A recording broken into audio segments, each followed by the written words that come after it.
एक होती आजी शोधू लागली भाजी, परसात होता भोपळा वेलीवरती झोपला. आजीला हवासा वाटला हळूच देठ कापला.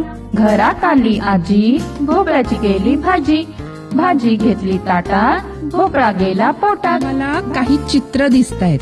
आता तुम्ही मला योग्य चित्र आणि शब्द यांच्या जोड्या जुळवून सांगायच्या. पोपट, कुठे दिसतोय पोपट? बरोबर. खोपा, खोपा म्हणजे छोटंसं घरटं, दिसलं का? छान. टोपी, गोठा, बरोबर. ढोल, आणि ओठ, अगदी बरोबर. हे चित्र बघा, हा कोणता सण आहे? नाताळ. आता ह्या चित्रामध्ये कोणता सण दिसतोय? दिवाळी. आणि या सणामध्ये काय दिसतंय? ईद. अगदी बरोबर.